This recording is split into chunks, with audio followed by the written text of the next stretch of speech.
ونقول كل عام النساء في العالم أجمع بألف خير.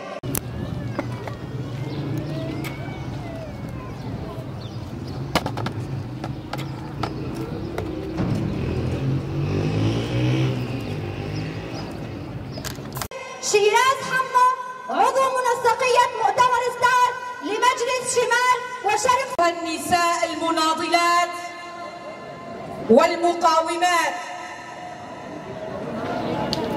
أيها الشعب الأبي،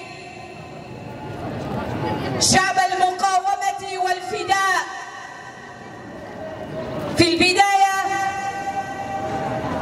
نستذكر بإجلال وإكرام وفي شخص الشهيدات سارة وليمان وريحان وزلال ورشبين عرب كافة الشهيدات والشهداء الذين ضحوا بالغالي والنفيس من أجل الحرية والعدالة والمساواة.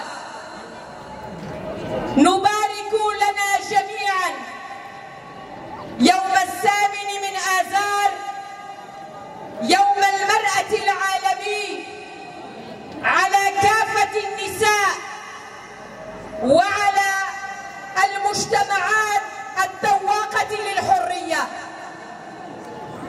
إن كنا متواجدات الآن في هذه الساحة والتي تشهد أول احتفالية بيوم 8 من آذار، لهو دليل على نتاج نضال وكفاح ومقاومة المرأة، وعلى توزيع ونشر فلسفة تحرير المرأة، والتي هي الفلسفة التي أهداها القائد عبد الله أوجلان للمرأة في عيدها.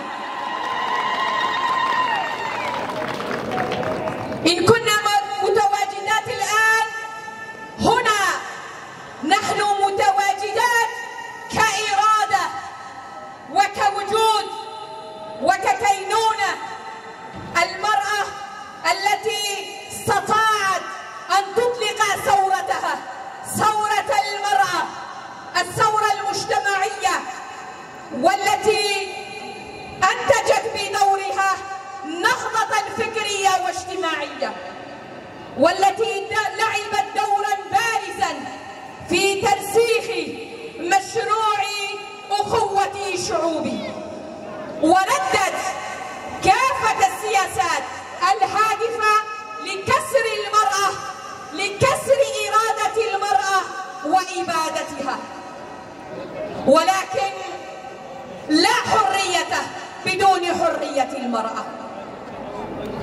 كل سنبلة من سنابل وطني تشهد بثورتها، وكل ألم قد حولتها إلى نضال بمقاومتها، وكل أغنية نسجتها حول مهد ذريتها أطلقت العنان للشعب بثقافته. فكيف بعد كل هذا يريدون لنا العبودية، وأن نكون على هامش الحياة، مع العلم نحن الحياة بذاتها. وهذا ما أثبتناه من خلال نضالنا ومن خلال حمايتنا لقيمنا المجتمعية والثقافية. فكيف يريدون لنا ذلك؟ يريدوننا بكماء لا ننطق بكلمة الحرية، ويريدوننا صماء أن لا نسمع أنين الحقيقة، ويريدوننا عمياء أن لا نرى المسار الصحيح لكي نسير به نحو الحرية والعدالة. فهيهات لعدو متربص، وهيهات لسياسة الإبادة، وهيهات لسياسة الاحتلال، وهيهات ليلة العزلة. هيهات لهم، هيهات لمضطجع في مخدع الأحلام، فهو يحلم بذلك. لماذا؟ لأن نساء شمال وشرق سوريا، لأن نساءنا من عرب وكرد وآشور وأرمن وتركس وغيرهم هم نساء ولادات لأشبال ولبوات. عهدنا حماية الوطن، عهدنا حماية الوطن وأرضه. فكيف للأعداء بالتسلل بين هذا المزيك الاجتماعي وبين هذا المزيك الثقافي؟ فليعلموا جميعا لقد تسلحنا بفكر وبفلسفة القائد عبد الله أجلال. لقد بنينا مشروع الأمة الديمقراطية. لقد أثبتنا في كل شبر من شمال وشرق سوريا نحن أهلها ونحن حاميها، ونحن من سنبني سوريا ديمقراطية، ونحن من سنحقق النصر بنضالنا وتكاتفنا ومحبتنا وارتباطنا بهذا الوطن، لأننا لا نقبل الذل والهوان، لأننا عشنا وتذوقنا طعم الحرية بفضل مقاومة أشبال ولوات هذا الوطن، أبنائي وبنات هذا الوطن، نساء ورجالا، أطفالا وشيوخا تأهبوا لحماية هذا الوطن. فكيف لكل هذه الأمور أن تذهب سدى؟ هي حقيقة ويتقبلها وسيتقبلونها رغما عن أنفهم. فلا بديل عن الحياة الكريمة ولا بديل عن الحرية ما دامت هناك نساء مقدامات ونساء رياديات، فلا نخشى شيئا. لهيب نار نساء نيويورك 129 نساء قد ألهمت نضال النساء، وها هي ثورة المرأة تلهم نساء شمال وشرق سوريا، بل وتلهم نساء الشرق الأوسط بأكمله، بل نساء العالم بأكمله. فوحدات حماية الشعب يبشة قد أصبحت عنانا في هذا الوطن وفي هذا العالم، ونضال وصدى ثورة المرأة قد طغى على العالم بأجمعه. لذا ليس اليوم فقط سيكون يوم إعلاء وتيرة النضال، كل يوم بالنسبة لنا كنساء سيكون يوم إعلاء وتيرة النضال، وسنقاوم وسنسير على خط شهداء الحرية والكرامة. فلا بديل عن الحياة الحرة ولا بديل عن النصر. خلقنا أحرارا وسنموت أحرارا. النصر للجميع، النصر لنساء شمال وشرق سوريا، المرأة، الحياة، الحرية. شهيد نامر نبارك ونهنئ نساء العالم أجمع، ونخص بالذكر أمهات وزوجات الشهداء الذين قدموا الغالي والنفيس في سبيل إكمال مشروع التحرير للشعوب وحرية المرأة. كما نبارك مناسبة 8 آذار على القائد الفيلسوف عبد الله أجلال الذي دعا بحرية المرأة، وأكد على أن الثورة ثورة مرأة، وبشعار بإرادة المرأة الحرة ننهي سياسة الإبادة والاحتلال والعزلة. نقول أن مناسبة 8 آذار هي بداية الشعلة لانتفاضات المرأة.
السلطان المندل يا من زينك بالحاجي بمندل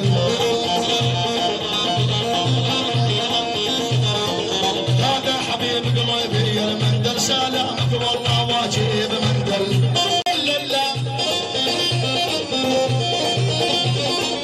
عقود يا ابو علي هلا جيتك يا مدلل انت عمري وحياتي على قلبي تدلل والمسعود والشيخ الدجال جرب دعوه تونا اسبرك في شيرنا